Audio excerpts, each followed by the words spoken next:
आज हम सब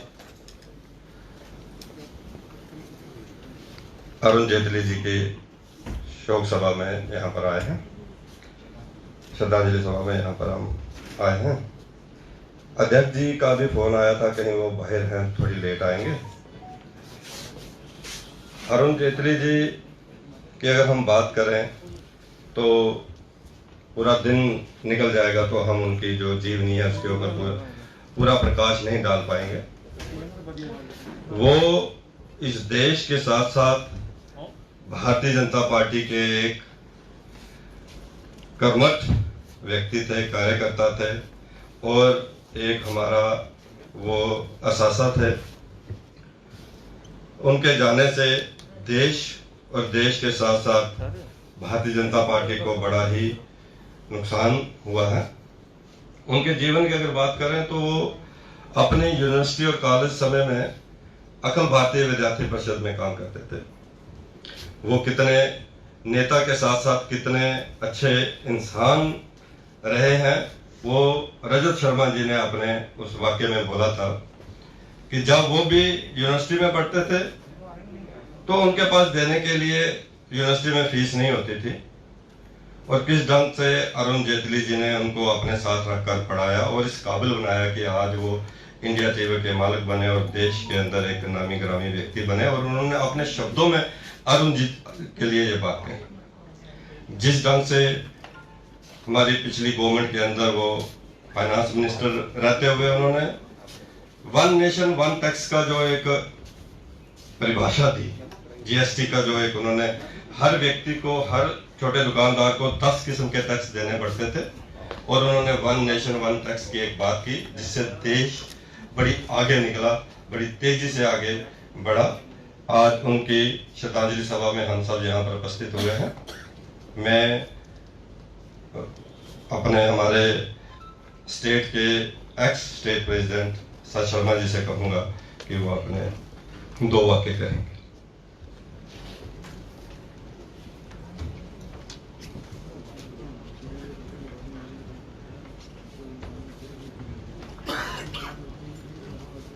आज हम सब यहाँ पर एक ऐसी महान विभूति को श्रद्धांजलि देने हेतु एकत्रित हुए हैं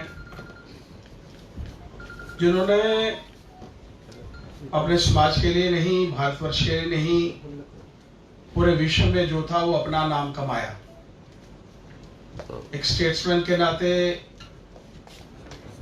एक एडवोकेट के नाते, एक पार्टी के कार्यकर्ता के नाते, एक नेता के नाते जो उन्होंने इस समाज के लिए अर्जित किया है, उसके ये ठीक कहा विभो जी ने कि अगर हम लोग कई दिन भी लगा दे तो शायद उनके बारे में हम लोग पूरा नहीं कर सकते। हमें उनके बिल्कुल करीब रहने का मौका मिला जब वो महामंत्री थे, यहाँ के प्रभारी भी थे, चुनावों के प्रभारी भी थे। और मेरा मानना है कि जिस समय में उनके प्रयास और एक छोटे कार्यकर्ता, अखिल भारतीय विद्यार्थी परिषद के एक कार्यकर्ता के नाते उन्होंने कार्य जो था वो शुरू किया। इमरजेंसी से पहले लगभग अध्यक्ष के रूप में, एबीवीपी के दिल्ली के अध्यक्ष के रूप में उन्होंने जो कार्य किए, नाम अर्जित किया, वो अपने आप में एक मिसाल थी। वन नेशन वन टैक्स, जिस तरीके से पूरे देश को एक धागे में उन्होंने पिरोया। हर अपनी अपनी स्टेट के अलग अलग टैक्सेस होते थे और उन टैक्सेस के माध्यम से लगता था कि पूरा भारतवर्ष जो है वो बिखरा हुआ है। हालांकि हम सब जानते हैं कि एक अखंड भारत की जो कल्पना उस समय में हमारे पूर्वजों ने सोची थी, ये भी एक बहुत बड़ा कदम था कि जिसके चलते पूरे देश भर में अलग अलग टैक्सेस को सबको जोड़कर वन नेशन वन टैक्स और जीएसटी का आना, दोस्तों, एक अपने आप में एक ऐसा उदाहरण था। और आगामी आने वाले समय में जब तक ये पूरा विश्व रहेगा, क्योंकि जब पूरी ग्लोबलाइजेशन की हम लोग बात करते हैं, पूरे विश्व को हम लोग एक साथ जोड़ने की बात करते हैं, तो ऐसे समय में एक बहुत उचित कदम था। एक ऐसा कदम जो शायद उनकी सोच थी 1996 में जब भारतीय जनता पार्टी की सरकार उस समय में बनी थी 97 के बाद, और उस समय में भी उनकी एक सोच थी कि इस देश में जिस तरीके से लगातार से करेंसी का पाकिस्तान के माध्यम से यहाँ पर जाली करेंसी का आना होता है, उस समय भी शायद उन्होंने कोशिश की होगी, लेकिन पूर्णतः बहुमत होने के कारण शायद भारतीय जनता पार्टी की एनडीए की सरकार उस समय में डीमोनेटाइजेशन नहीं कर सकी। लेकिन डीमोनेटाइजेशन भी एक ऐसा सब्जेक्ट था जिसके लिए माननीय नरेंद्र भाई मोदी जी के साथ अगर कोई खड़ा था तो वो अरुण जेटली जी थे। हम सब उन महान विभूति को यहाँ पर श्रद्धांजलि देने हेतु एकत्रित हुए हैं। एक ऐसा कार्यकर्ता, एक ऐसा नेता जिसके मन में और खास तौर पर कभी ना भूलने वाला उनका जो ध्यान था, उनका जो दिमाग इतना चलता था, उनके ध्यान में यह भी रहता था कि छोटे से छोटे कार्यकर्ता को या इस प्रदेश में रहने वाले इस कार्यकर्ता को कहां पर एडजस्ट करना है। मुझे ध्यान है कि पार्टी के सभी प्रमुख नेताओं के साथ उन दिनों में मैं पार्टी का महामंत्री था। उस समय जब हम लोग एक बार अरुण जेटली जी को मिलने वहां पर पहुंचे तो वहां पर उनके ध्यान में था कि किस किस नेताओं को, और उन्होंने हमारे गुप्ता जी जो कुलदीप राज गुप्ता जी हैं उनका भी जो था हाल पूछा। यानी हमारे ध्यान में कभी पुराने कार्यकर्ता नहीं आते, लेकिन एक एक कार्यकर्ता के विषय में उन्होंने पूछा कि उसको क्या कार्य है, उसको कहां एडजस्ट किया है, उसको कहां एडजस्ट करना चाहते हैं। और मेरा मानना है कि पार्टी की तरफ से हर छोटे कार्यकर्ता का, हर नेता का जो ख्याल रखने वाले एक महान पार्टी के कार्यकर्ता नेता हमारे बीच में नहीं रहे। विभिन्न पदों पर रहते हुए उन्होंने जो देश और समाज की सेवा की है वो अविस्मरणीय है, हम उसे भुला नहीं सकते। इस महान विभूति के लिए आज के दिन यही सच्ची श्रद्धांजलि होगी कि जिस सोच के साथ इस देश को एकजुट, इस समाज को एकजुट करने की सोच के साथ उन्होंने अपनी जान जो है हमारे इस समाज के लिए जो निशावर की है, हम उनको भूले ना। हर उनके इस, चाहे वो उनका जन्मदिन हो, चाहे जिस दिन वो पूरे हुए थे, मात्र थोड़े से समय में 66 वर्ष के समय में जो उन्होंने इस समाज को दिया है उसको हम लोग भुला नहीं सकते। मैं पुनः उनके चरणों में नमन करता हूं। जय भारत, जय हिंद।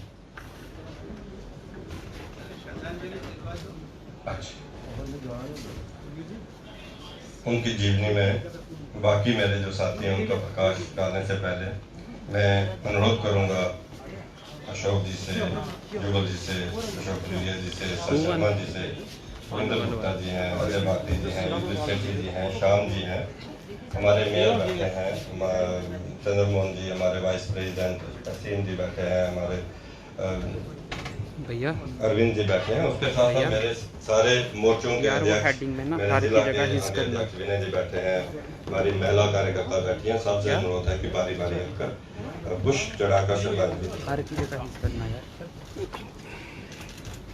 बारी बारी नहीं दो।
जो साथी रह गए हैं मैं उनसे भी कहूँगा, दिलीप जी हैं पीछे, हमारे अनूप जी बैठे हैं और साथी बैठे हैं, मैं कहूँगा कि श्रद्धांजलि दें।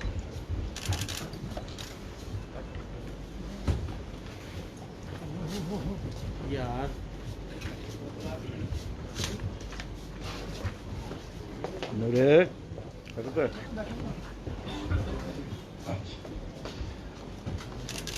विद्यार्थी परिषद में अरुण जेटली जी के साथ हमारे पूर्व में अध्यक्ष माननीय अशोक जुलिया जी जो हैं, उन्होंने बड़ा काम किया है, बड़े नज़दीक से उनको वो जानते हैं।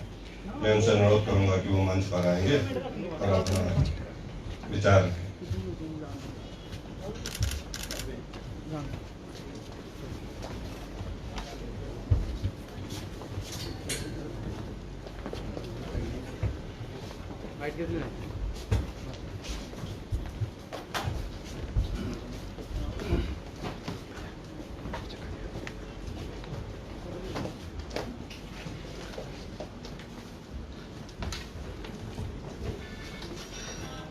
आज इस स्वर्गीय वैद्य विष्णुदत्त जी का जो उनके नाम पर हाल बना है, इस हाल में एकत्रित भारतीय जनता पार्टी के सभी नेतागण, कार्यकर्तागण, भाइयों और बहनों,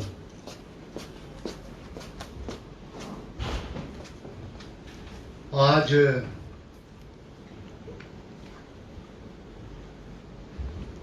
उस महान विभूति की बरसी मनाने हम एकत्रित हुए हैं, जिस विभूति ने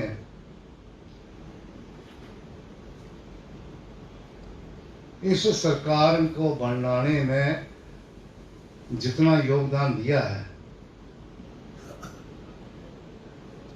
मैं समझता हूं कि उस विभूति को भूलने का तो सवाल ही पैदा नहीं होता। मैंने भी एक सहयोगी के नाते उनके साथ कार्य किया है।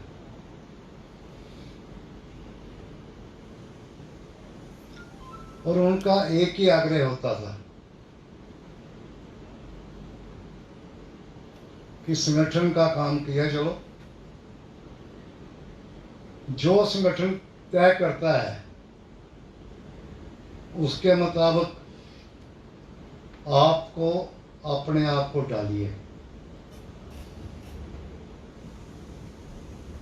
आपकी सोच उससे कभी अलग भी हो सकती है, लेकिन जो संगठन फैसला कर लेता है उस चीज को आगे बढ़ाने का हमारा कर्तव्य है। कर्तव्य नहीं, हमारा धर्म है। आज वो हमारे बीच में नहीं है और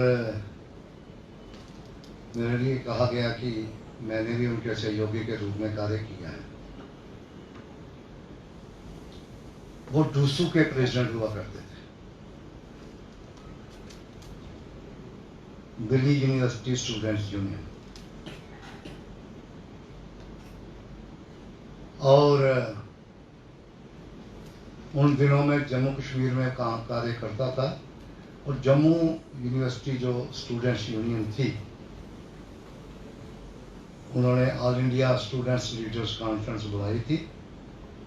अरुण जी ने, उन दिनों वो डूसू के महामंत्री हुआ करते थे। और श्री राम खन्ना उन दिनों डूसू के अध्यक्ष हुआ करते थे।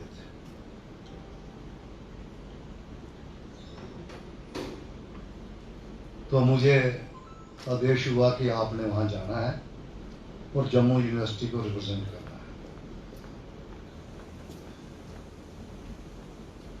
मैं उस आग्रह के साथ वहां पहुंचा। वहां पर जो हाल था उन दिनों, डूसू ने ऑल इंडिया स्टूडेंट लीडर्स जो कॉन्फ्रेंस बुलाई थी, उसमें लालू प्रसाद यादव भी थे और ऐसे अनेक लोग थे।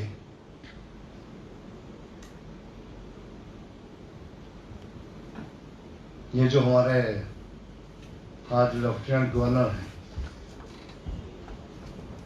ये बनारस हिंदू यूनिवर्सिटी के अध्यक्ष हुआ करते थे और बहुत ही कर्मठ कार्यकर्ताओं में, क्योंकि उन दिनों एबीवीपी का कोई आदमी अध्यक्ष बनना एचयू का बहुत कठिन कार्य था, लेकिन वो वहां से जीते और जीतने के उपरांत उन्होंने जो कार्य किया वो हम सब के बीच है। अरुण जी एक चीज कहा करते थे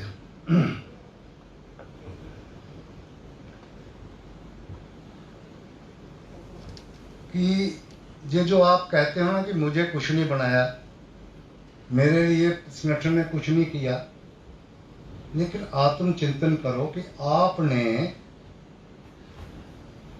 संगठन के लिए क्या किया है। जब इस चीज पर आप विचार करोगे तो ये जो दुविधा पड़ी हुई है दिमाग में,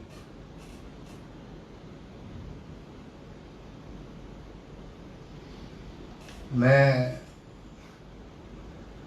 उन दिनों की बात आपको समझ कर आना चाहता हूं कि उन्होंने मुझे एक उदाहरण सुनाया कि कुछ दिन पहले मेरे पास मध्य प्रदेश के एक्स चीफ मिनिस्टर आए थे। उन्होंने मुझे कहा, मैंने बहुत कार्य किया है मध्य प्रदेश में, तो मुझे एक मौका और मिलना चाहिए। जब उन्होंने मुझे सुनाया और साथ ही ये कहा कि मैंने उनको कहा, आप बड़े वरिष्ठ हैं, मैं बहुत इज्जत आपकी करता हूं, लेकिन जिस ढंग से आपने अपना रोना रोया है, आपकी इज्जत मेरी आंखों में घट गई है।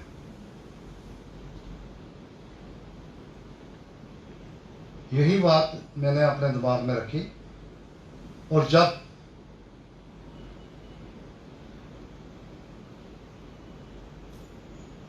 इलेक्शन हुई,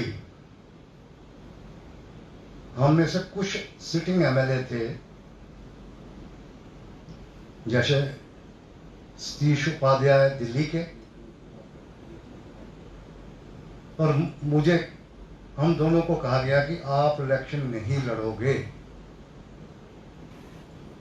और इलेक्शन लड़वाओगे। पार्लियामेंट्री बोर्ड की मीटिंग चल रही थी, तो जब जम्मू ईस्ट डिस्कस करने लगे, नड्डा जी वहां बैठे थे, राजनाथ जी बैठे थे, आदरणीय रामलाल जी वहां बैठे थे, मोदी जी वहां थे। उन दिनों प्राइम मिनिस्टर नहीं थे।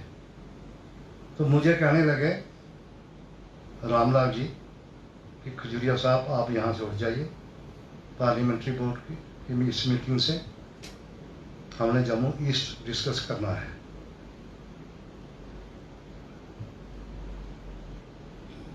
तो वो मुझे कहने लगे कि जब जम्मू ईस्ट करना है तो आप कैंडिडेट हो वहां के।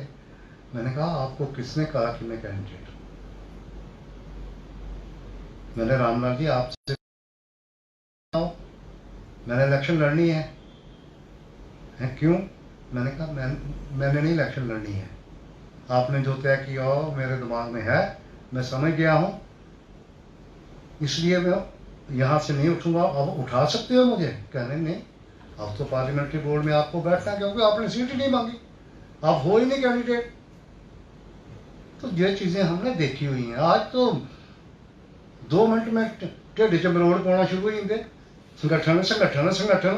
तो जिले करने आखो कि इलेक्शन नहीं हो लड़नी, और चढ़ो जी मेरा दादा है हा, मेरा परदादा है हा, मेरा फलाना है हा।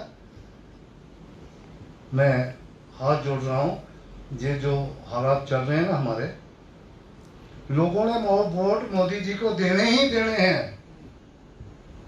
कोई दुनिया की ताकत मोदी जी को पीछे नहीं हटा सकती, लेकिन मोदी जी ने मैक्सिमम चेहरे चेंज कर देने हैं, ये मैं आपको बता रहा हूं। अब किसको करना है किसको नहीं करना है, ये तो संगठन तय करेगा, मैं नहीं कर रहा हूँ। लेकिन मुझे लगता है मैं मोदी जी की स्ट्रेटजी जानता हूँ, पुराना जानता हूँ, उन दिनों से जानता हूँ जब बॉम्बे में मैं राष्ट्रीय कार्यकारिणी का सदस्य होता था। हमारी बैठक थी राष्ट्रीय कार्यकारिणी विद्यार्थी परिषद, तो ऐसे हम टाट पास होते थे, प्रमोद महाजन जी, अरुण जी, सारे। तो मोदी जी उन दिनों संगठन में थे, तो मैं तब का जानता हूं। इसलिए मेरी एक प्रार्थना आप सबसे है कि हम संगठन को मजबूत करें, बीजेपी को मजबूत करें, कमल के फूल को मजबूत करें। ये BJP A B C D, इससे बाहर निकलो।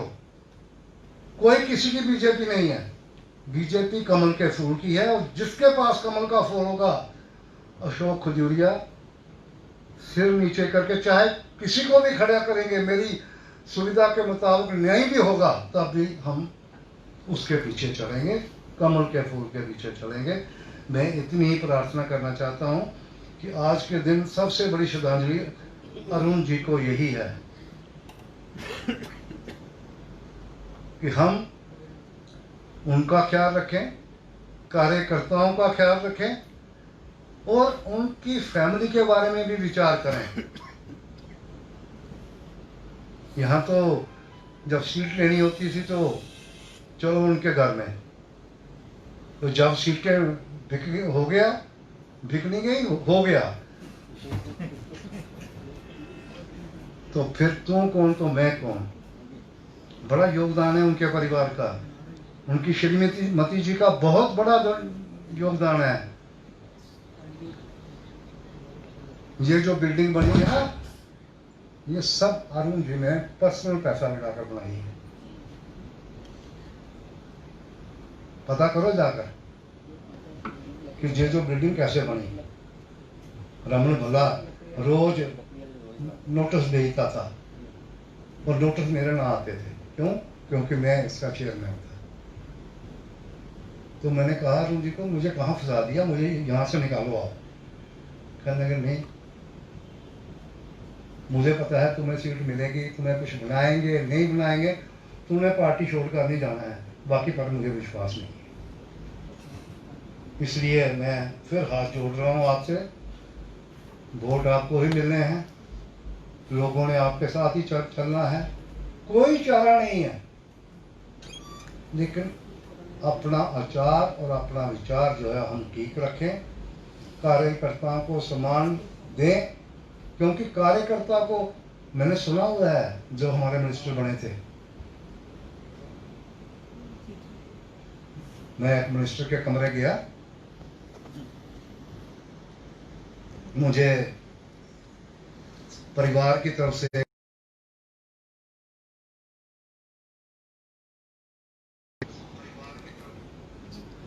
माननीय अशोक जी के विचार हमने सुने। श्रद्धांजलि के साथ साथ पार्टी की भी इन्होंने बात की। अब मैं हमारे पूर्व में उप मुख्यमंत्री और हमारे वरिष्ठ नेता कविंदर गुप्ता जी से अनुरोध करूंगा कि वो मंच पर आएंगे और अपने विचार रखें।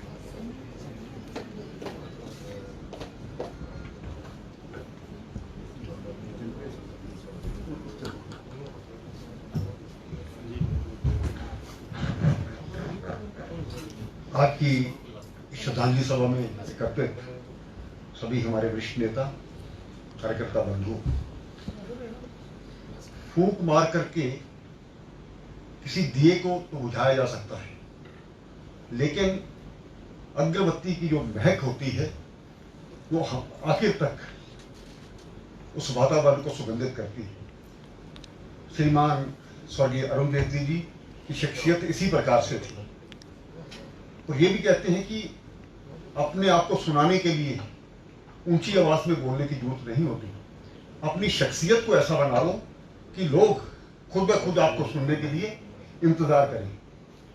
एक महान विचारक, बहुत बड़े अर्थशास्त्री और चिंतक, इस प्रकार की जो मल्टी उनमें खूबियां थी। आज हम उनका सभी लोग करीब से जानते हैं। जम्मू के लिए जो उनका विशेष प्रेम था वो भी हमसे छुपा नहीं। मैं अरुण जेटली जी को विद्यार्थी जीवन से ही जानता हूं। पहली बार उनसे बेंगलोर अधिवेशन में मिलने का मौका मिला 1977 में। पंजाब की तरफ से हम गए थे और इंचार्ज भी हुआ करते थे, लेकिन जो उनकी शैली थी बात करने की, उनके भाषण देने की, उस विद्यार्थी जीवन में बहुत प्रभावित हुआ मैं उनसे। और जो उनकी IQ था, उनका जो विजन था, उनका जो सारा आगे की विद्यार्थी को परिषद को भविष्य में ले जाने की जब बात की, तो निश्चय ही इस प्रकार से लगता था कि ये व्यक्ति आगे जाके बहुत आगे पहुंचने वाला है। और यही हुआ। विद्यार्थी परिषद से चलते चलते दिल्ली यूनिवर्सिटी स्टूडेंट्स यूनियन के एक नेता के रूप में जो उभर करके आए। जो दिल्ली यूनिवर्सिटी का इलेक्शन रहता है वो पार्लियामेंट इलेक्शन से कभी प्रेस्टिजियस इलेक्शन होता है, और अरुण जेटली जी का इस प्रकार से जीतना कोई छोटी बात नहीं थी। उसके बाद जिन भी मंत्रालयों में वो रहे, हालांकि अटल जी की सरकार में उन्होंने अपने आप को प्रूव किया विभिन्न जगह पर रह करके। और जो भी ये भी कहा जाता है कि जो मोदी सरकार की जो टीम है उसमें अरुण जेटली जी का एक विशेष उनका रोल रहता था। उन्हीं की जो एक पॉलिसी होती थी उसी को पर हम वो सभी चलते थे। इस चीज को हमें समझना होगा। एक बार धारा 370 की जब बात होती है तो उस वक्त अरुण जेटली जी ने कहा, एम्स की बात उनके साथ हमारे कार्यकर्ता कर रहे थे, भाई एम्स क्यों आएगा आपके पास? आप ये भी चाहते हो कि डॉक्टर्स बाहर से आए। जो डॉक्टर बाहर से आएगा वो यहां रह करके 30 साल 35 साल 40 साल की वो सर्विस करेगा, उसके बाद वो ना तो वो यहाँ मकान बना पाएगा। इसलिए यहाँ पर अगर एम्स बन भी जाता है और उसी चीज को आगे ले जाते हुए धारा 370 का तोड़ना, इन सभी जो नेताओं का एक टीम वर्क था, वो वैसी वो जो सोच है वो सामने आई। साधारण कार्यकर्ता के प्रति भी चिंता करना।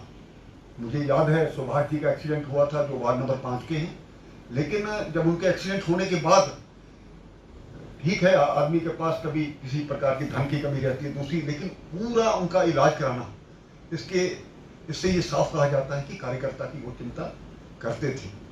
और कोई बहुत बड़े परिवार से, कल भी मुझे कोई बता रहा था कि एक पहले किसी मोहल्ले का नाम मुझे अब याद नहीं, जहां वो दिल्ली में रहा करते थे, वहां से राष्ट्रीय राजनीति तक पहुंचना और कुछ गिने चुने जो बड़े लोग हैं उनमें से ऊपर आना, ये कोई छोटी बात नहीं थी। ये भारतीय जनता पार्टी में ही होता है।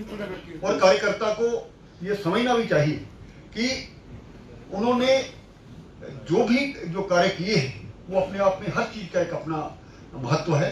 हम सब मिलकर के जो उनके बताए हुए रास्ते हैं, हालांकि हमारे बहुत से ऐसे नेता, चाहे वो गोपीनाथ मुंडे थे, सुषमा जी थी, प्रमोद महाजन थे, अरुण जी छोटी एज में चले गए, 66 एज कुछ ज्यादा नहीं होती, लेकिन जो समाज की चिंता करते हैं उनको कहीं ना कहीं टाइम पे ना खाना, टाइम पे कोई काम ना होना, उससे सेहत खराब होना स्वाभाविक बात होती है।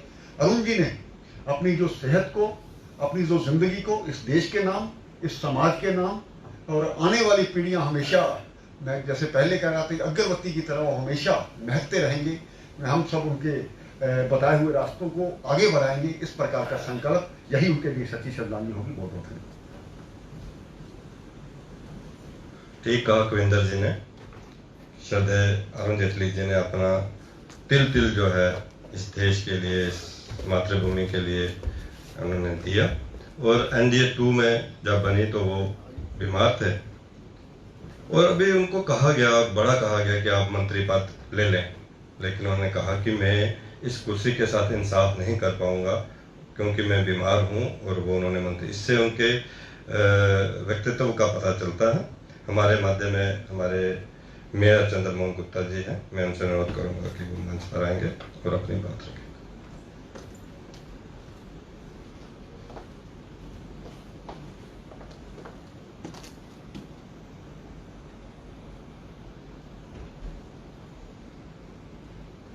आज के इस श्रद्धांजलि समारोह में हमारे संगठन महामंत्री माननीय अशोक जी, हमारे मेंबर पार्लियामेंट जुगल जी, पूर्व अध्यक्ष हमारे अशोक यूरिया जी, सत शर्मा जी, माननीय कविंदर जी, श्याम जी, जितने भी ज्येष्ठ श्रेष्ठ कार्यकर्ता यहाँ आए हुए हैं। मेरा स्वर्गीय अरुण जी से कोई इतना मेल जोल नहीं रहा, लेकिन उनकी जो बातें सुनी हैं, जितनी यहाँ बताई गई हैं, तो उनका ऐसा व्यक्तित्व था कि जितनी मर्जी बातें हम कहते रहें, जितनी मर्जी किताबें लिखते रहें, वो ख़त्म नहीं होंगी। जो उनका ड्राइवर था, जिस स्कूल में उनके बच्चे पढ़ते थे, उसी स्कूल में उस ड्राइवर के बच्चे पढ़ते थे। जब वो कहीं कपड़ों का उनको बड़ा शौक था, बढ़िया से बढ़िया कपड़े पहनते थे, जिस दुकान पे वो कपड़े लेने जाते थे, उनके साथ जो होता था ड्राइवर, जो भी कोई घर का सर्वेंट वगैरह, जो आप उसको खुद बोलते थे, जो तूने लेना ले ले। इस किस्म का उनकी सोच थी। कोई जो हमारा एक स्वर्गीय दीनदयाल उपाध्याय जी का एक आत्म मानववाद का जो था, भाई आखिरी जो हमारा भाई बहन है उसको भी ये ना हो, तो इस किस्म का उन्होंने इस देश के लिए, समाज के लिए, जहाँ खासकर विशेषकर जम्मू कश्मीर के लिए उनका इतना ध्यान रहता था। कई रैलियों में हमें उनसे मिलने का मौका मिलता था, इलेक्शंस में उनका पूरा यहाँ पे फोकस होता था। ये त्रिवेदी साहब जिस कह रहे बिल्डिंग के बारे में भी सारा, तो मुझे याद है वो कोई पिलावर से सतीश से चुनाव लड़ रहे थे, तो वो गए हुए थे, तो मुझे सतीश जी ने बताया कि उन्होंने अपनी जेब में जितने पैसे थे सतीश जी के जेब में डाल दिए, मतलब ये नहीं कभी कोई गिन के दिए। इसी तरह वो अपना जो भी स्टाफ था, जो भी था, जिस तरह उनका एक सोच होती थी, हमने कभी किसी को कोई देना होता तो गिन गिन के 2 बार देते हैं इसको भी पैसे, तो इस तरह का उन्होंने अपने पूरे जीवन में उतारा था देश के लिए। महाभारती के चरणों में पूरा अपना, जब हमारी 2 सीटें रह गई थी, क्या हालत थी इस देश की पार्लियामेंट के अंदर, उन्होंने उस वक्त भी इस हमारी भारतीय जनता पार्टी को, हमारे संगठन को पूरी लगन और मेहनत के साथ आगे बढ़ाया। आज हम उनको याद कर रहे हैं उनकी पुण्यतिथि पे। हमेशा जम्मू कश्मीर के लोग, पूरे देश के तो करेंगे, लेकिन जम्मू कश्मीर के लोग और जम्मू के लोग उनको हमेशा ही याद करते रहेंगे। उनकी बहुत सी कमी हमें महसूस हो रही है और आगे भी रहेगी। आज उनको मैं अपनी तरफ से श्रद्धांजलि अर्पित करता हूँ। धन्यवाद। ठीक कहा चंद्र मोहन जी ने कि जम्मू कश्मीर और विशेषकर जम्मू के लोग उनको कभी नहीं भूल पाएंगे। विशेष प्यार और विशेष रुचि जो है जम्मू कश्मीर के लोगों के साथ, कार्यकर्ताओं के साथ और इस प्रदेश के साथ उनकी रही है। मैं हमारे मध्य में जुगल जी हैं, हमारे ऑनरेबल मेंबर पार्लियामेंट, मैं उनसे अनुरोध करूंगा कि वो मंच पर आएंगे तो अपनी बात करें।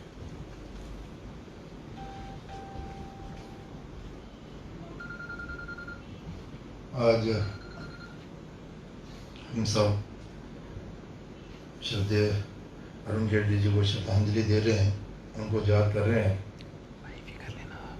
साथियों, हम सब जानते हैं कि आज से 1 वर्ष पूर्व वो हमने छोड़कर, इस संसार को छोड़कर चले गए। सब लोगों ने अपनी अपनी बातें कही हैं, लेकिन मुझे लगता है कि जितने भी हमारे राष्ट्रीय नेता हैं, उन सब में से अगर जम्मू कश्मीर की चिंता करने वाले कोई व्यक्ति थे तो वो अरुण जेटली जी थे। जम्मू कश्मीर के विकास की बात हो, चाहे जम्मू कश्मीर के हमारे पार्टी के पदाधिकारी हों, जब पार्टी की बात हो तो हमेशा वो उनकी चिंता जो है वो करते थे। इसमें कोई दो राय नहीं है कि जब व्यक्ति बड़े मुकाम पर पहुंच जाता है, उसे काम भी बड़े रहते हैं, समय भी कम होता है, शायद वो छोटे कार्यकर्ताओं की आशाओं पर खरा ना उतर पाता हो। लेकिन मैंने जो देखा, अरुण जी छोटे से छोटे कार्यकर्ता के साथ अंत तक संपर्क बनाए रखे थे। कभी भी कोई जाता तो वो नाम लेकर ही उसे पुकारते थे, और जो साथ नहीं होता था फिर उसका वो हालचाल पूछते थे, बताओ भाई वो कैसे हैं, वो कैसे हैं, वो कैसे हैं। और इसमें कोई दो राय नहीं है कि ये जो भवन का निर्माण हमारा कार्यालय का हुआ, इन दिनों में भी प्रदेश अध्यक्ष के नाते यही था, तो बहुत बड़ा योगदान जो है वो, बहुत बड़ा क्या मैं कहूँ तो सारा का सारा योगदान जो है, ज़्यादातर योगदान जो है अरुण जेटली जी का है, जिन्होंने इस भव्य भवन के निर्माण में अपना योगदान जो है वो दिया।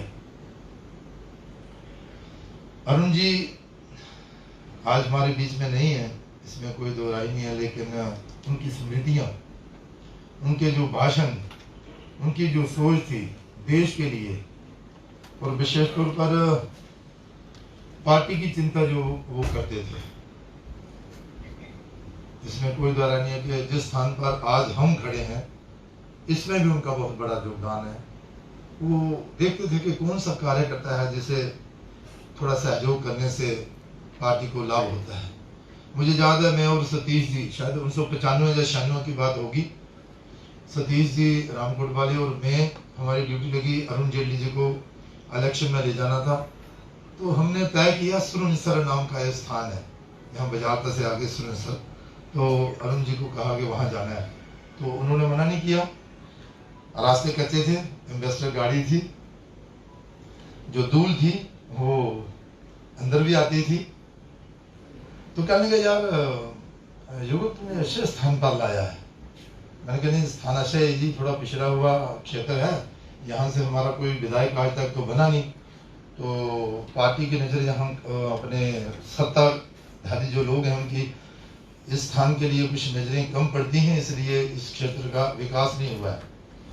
तो उन्होंने कहा कि भाई जिस मन के साथ आपने मुझे जहाँ लाया इसी मन के साथ काम करना, तो वो दिन दूर नहीं है जब इस क्षेत्र के विभाग जो है वो खुलेंगे। उन्होंने कहा देख बाहर जो है वो मिट्टी कम है, धूल थी ना, बाहर तो कम ही नजर आती है, जाए एम्बेसडर गाड़ी थी थोड़ी सरकार ने थी, तो अंदर जो धूल जो ज्यादा थी, लेकिन फिर भी वो सुरनसर में जब गए तो जब वहां देखा तो एक अच्छा कस्बा था, अच्छा हमने इंतजाम कर रखा था। कहने के नहीं, जो आपने जहां पर लाया ये बहुत ही अच्छा किया, मुझे जहां आना ही चाहिए था, अगर मैं नहीं आता तो कोई और नेता नहीं यहाँ। तो मैंने कहा नहीं जी, आपसे पहले जहाँ कोई नहीं आया आपसे। मेरा कहने का तात्पर्य यह है कि वो कहने से मान भी जाते थे कि चलो भाई जहाँ आप कहते हो वहीं चलते हैं। शब्द नहीं है उनकी प्रशंसा करने के लिए, जहाँ उन्होंने जो योगदान दिया है इस देश को। मैं इतनी ही प्रार्थना करूंगा कि भगवान उन्हें शांति दे, वो जहाँ भी हों वहाँ पर उनको सुख प्राप्त हो, और उनके जो सपने थे वो अभी साकार हो रहे हैं। उन्होंने जो देश में जो योगदान दिया, वन नेशन वन टैक्स और बाकी भी जितना भी था, भगवान उनकी आत्मा को शांति दे। धन्यवाद। जुगल जी ने अपनी बात रखी। मैं अंत में माननीय अशोक जी से अनुरोध करूंगा कि वो मंच पर आएंगे और अपने विचार रखें।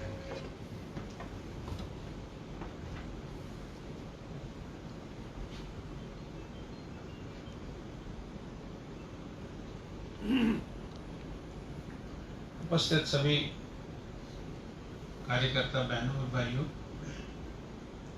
कविंदर जी ने बड़े ठीक शब्दों में अरुण जेटली जी के व्यक्तित्व की हम सबके सामने व्याख्या की। एक अच्छे चिंतक, अपनी विचारधारा की पूरी समझ और एक प्रखर वक्ता। पार्टी में कार्यकर्ता अधिकारी बहुत सारे होते हैं, होने भी चाहिए, लेकिन ये जो विशेषता है कि विचारधारा के साथ पूरा मन दिमाग के साथ जुड़ना, विषयों का ठीक आकलन करना और फिर विषय का प्रतिपादन भी, विषय को समाज के सामने रखना भी, ये सब विशेषताएं अरुण जी की थी। कहीं भी किसी भी इंटेलिजेंसिया के सामने आपको विषय रखना हो तो हम लोग भी कहते थे कि कौन चाहिए, तो अरुण जी चाहिए। हमको ऐसा लगता था कि जो भी विषय हम देंगे, अरुण जी इस विषय को इन सब के सामने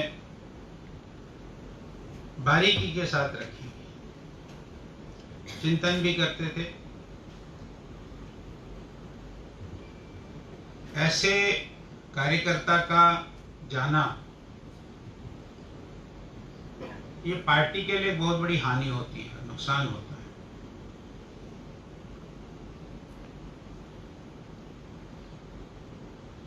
जीवन भी बड़ा सरल था। जब ये बात आई कि मैं मंत्री नहीं बनूंगा टर्म 2 में मोदी जी के, तो हमको जानकारी मिली कि जिस आवास में वो रहते थे, तो उन्होंने तुरंत कहा कि मैं इस आवास में अब नहीं रहूंगा। बीमार थे, कहा बहुत सारे लोगों ने कि आप यहीं रहिए, क्या फर्क पड़ता है। नहीं, और जबरदस्ती उन्होंने अपने आवास को, अपने जो निजी आवास उनका था, उसमें शिफ्ट कर। हम एक दिन उनके घर में बैठे, सत जी भी साथ में थे, क्योंकि जैसे अभी बताया गया कि जम्मू कश्मीर के बारे में उनकी काफ़ी चिंता रहती थी। किसी एक विषय पर, ये जो हमारा पंडित प्रेमनाथ डोगरा भवन है, इसके विषय में उन्होंने हमको बुलाया था। बातचीत हुई। बातचीत करने के बाद जब हम उनके कमरे से बाहर निकल रहे हैं, तो हम सब खड़े हो गए और इसका इंतजार कर रहे थे कि वो पहले निकलेंगे, उसके बाद हम निकलेंगे। उन्होंने कहा चलो चलो चलो चलो। हमने कहा नहीं, आप चलिए जी। नहीं, आपको कहा ना चलो। हम जब सारे निकल गए तो दरवाजे के साथ स्विच बोर्ड था। हम जब निकल गए तो उन्होंने वो सारे लाइटें, पंखे बंद करके फिर वहां से निकल गए। अब वो उस समय देश के वित्त मंत्री थे। ये भी हो सकता है कि अपने किसी नौकर को, अपने किसी कर्मचारी को कहता, भैया हम निकले, आप लाइटें ऑफ कर देना। नहीं, आप चलो बाहर। और जब हम सब बाहर गए तो उन्होंने, साथ में स्विच थे, उन स्विच को ऑफ करके वो बाहर निकले। इतने सरल थे। जम्मू कश्मीर के हर विषय में रुचि लेते थे, और जम्मू कश्मीर की कहीं भी कोई समस्या हो, कठिनाइयां हो, उन कठिनाइयों को दूर करने के लिए कोशिश करते थे। इस जमीन का, ये जो कार्यालय है, जमीन का लेना अब है ना। हम अभी, हमारे अशोक जी बता रहे थे कुछ इधर उधर। जब अशोक जी को समय मिलता है तो हमको अच्छी अच्छी बातें सुनाते हैं वो। तो ये जमीन खरीदी। अब मैं तो नहीं था बीजेपी में, लेकिन सारे जम्मू में डंडोरा, जमीन खरीदी थी, इसका घपला कर दिया।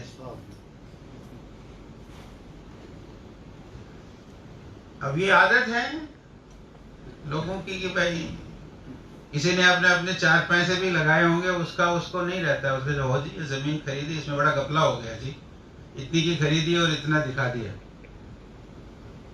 अब ये समस्या, इसमें क्या करेंगे। और उसमें फिर कहीं ना कहीं अरुण जी को भी जोड़ना, इतनी घटिया सोच हमारी हो सकती है। लेकिन ये बात ठीक है, इस कार्यालय के निर्माण में उनका निजी संगठन भी उनको कहता था कि भाई ये अरुण जी हैं, अरुण जी करेंगे, अरुण जी वहाँ के हैं, इस कार्यालय को बनाने में योगदान करेंगे। और उन्होंने पूरा इसमें योगदान किया है। मैं चूंकि उस समय कार्यालय बनाने के समय संगठन मंत्री बन गया था, इसलिए मुझे पता है पाई का। और उन्होंने काफ़ी योगदान किया। और आज अगर ये कार्यालय हमारा बना है तो उसमें अरुण जी के योगदान से ही, या अरुण जी ने योगदान करवाया, उनके योगदान करवाने से ये कार्यालय बना है। ठीक है, हम सब लोगों ने भी अपनी यथासंभव, हमारी जो ताकत थी, हम लोगों ने भी सहयोग किया तो ये कार्यालय बना। लेकिन एक मैक्सिमम पोर्शन उस सारे कार्यालय का अरुण जी की और उससे ही हुआ। और जैसे मैंने कहा कि पंडित प्रेमनाथ डोगरा भवन का भी वो कुछ अच्छा करना चाहते थे। बदकिस्मती से हमारे ही यहाँ थोड़े रोड़े अटकते हैं। उस समय थोड़े रोड़े अटक गए, अगर नहीं तो उस समय ओके हो गया होता तो उसका भी आज थोड़ा जीर्णोद्धार हो गया होता। लेकिन पेच हम लोग ही अटकाते हैं, तो हम लोगों ने पेच अटकाए और उसके कारण वो काम रुक गया। अब होगा कि नहीं होगा, अब तो वो और भी रुक गया। क्योंकि पहले लड़ाई उनकी और हमारी थी, अब लड़ाई उनके अंदर है। एक लड़ाई उनके अंदर है, एक लड़ाई हम है। तो अब कितने फ्रंटों पर लड़ेंगे, तो क्या बनेगा उसका कोई अभी आज की डेट में नहीं कह सकते हैं, लेकिन हम तो ये इच्छा करेंगे कि वो भी एक अच्छा, क्योंकि पंडित प्रेमनाथ डोगरा जी का स्थान है, वो स्थान भी अच्छा भव्य बने और यादगार बने। भव्य बने या न बने, वो यादगार बनना चाहिए। ऐसी हमारी भी उस भवन के साथ इच्छाएं जुड़ी हैं। और अरुण जी को, उनके व्यक्तित्व को, उनके विचार को, उनके सरलपन को और उनके जम्मू कश्मीर के साथ उनका जो जुड़ाव है, आज हम उनको याद करें। हमारे लिए भी कमी आई है, लेकिन हम सब मिलकर उनको आज याद कर रहे हैं, उनको श्रद्धांजलि देते हैं। उनकी आज पहली बरसी है, तो उनकी इस बरसी पर मैं भी अपनी ओर से और अपने संगठन की ओर से उनको श्रद्धांजलि देता हूँ। ओम शांति। हमारे जो कार्यकर्ता सुनील जी से लेकर हमारे जो साथी बाद में आया, मैं सबसे अनुरोध करूंगा कि वो श्रद्धांजलि जो है वो पुष्प के साथ श्रद्धेय अरुण जेटली जी को दें।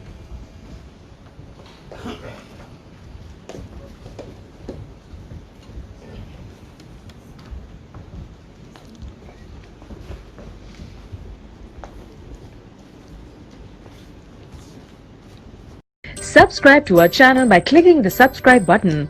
Click the bell button and enjoy the latest uploads from our channel.